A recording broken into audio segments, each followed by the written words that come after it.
Hi అండి, welcome to భవ్యశ్రీస్ kitchen. నేను మీ భవ్యశ్రీ. ఈరోజు మనం తయారు చేసుకోబోయే రెసిపీ వచ్చేసి గోధుమ రవ్వ ఉప్మా. దానికి సంబంధించిన కొన్ని ఇంగ్రీడియంట్స్ అండి ఇవి. ఒక medium size onion, medium size tomato, ఒక 5 పచ్చిమిర్చి. నేను వీటిని శుభ్రంగా కడుక్కొని కట్ చేసుకుంటున్నానండి. కట్ చేసుకోవడం అయిపోయాక ఉప్మా రవ్వ తీసుకున్నాను. 2 టీ గ్లాసుల ఉప్మా రవ్వ తీసుకున్నానండి నేను. దీన్ని శుభ్రంగా కడిగేసి పక్కన పెట్టేసుకున్నాం.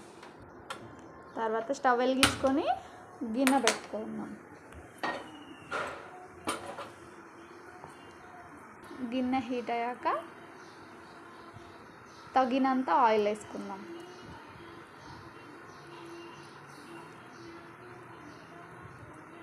ఆయిల్ని హీట్ అయ్యనిచ్చి కొన్ని జీడిపప్పులు వేసుకుందాం.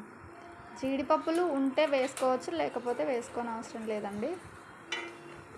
నాతో ఉన్నాయి కాబట్టి నేను యాడ్ చేశాను. వీటిని కొంచెం కలర్ చేంజ్ అయ్యే వరకు వేయించుకొని, కలర్ చేంజ్ అవ్వగానే తీసి పక్కన పెట్టేసుకున్నాం. చేంజ్ అయిందండి కలర్ కొంచెం. దీన్ని తీసి పక్కన పెట్టేసుకున్నాం. తర్వాత కొంచెం ఆవాలు, జీలకర్ర అవి కొంచెం చిటపటలాడాక పల్లీలు యాడ్ చేసుకున్నాం. పల్లీలను కూడా కొంచెం కలర్ చేంజ్ అయ్యేదాకా ఫ్రై చేసుకొని ఆనియన్ యాడ్ చేసుకోవాలండి. తర్వాత పచ్చిమిర్చి యాడ్ చేసుకోవాలి. ఇది కొంచెం కలర్ చేంజ్ అయిపోయాక టమాటా యాడ్ చేసుకోవాలి.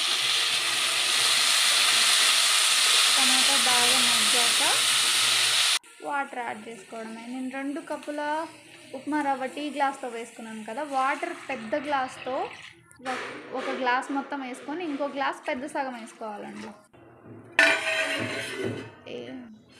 వేసుకున్న తర్వాత 10 మినిట్స్కి వాటర్ ఇలా మసులుతున్నాయండి. ఇప్పుడు సరిపడా ఉప్పు యాడ్ చేసుకొని ఇంకో 2-3 మినిట్స్ మసలనివ్వాలి. ఇప్పుడు ఇంకా ఉప్మా రవ్వ యాడ్ చేసేసుకుందామండి. కలిపేసి మూత పెట్టి 6 to 8 మినిట్స్ కుక్ అవనివ్వాలండి. ఆ తర్వాత ఇలా అవుతుంది. దీంట్లోకి ఇంతకుముందు వేయించి పెట్టుకున్న కాజు యాడ్ చేసుకొని మూత పెట్టి మంట సిమ్లో పెట్టుకొని 2-3 మినిట్స్ కుక్ అవనిచ్చి చూస్తే ఇలా ఉంటుందండి. ఇంతేనండి, ఈజీగా తయారైపోతుంది మన గోధుమ రవ్వ ఉప్మా. మీరు కూడా ట్రై చేసేయండి. రెసిపీ మీకు నచ్చినట్టయితే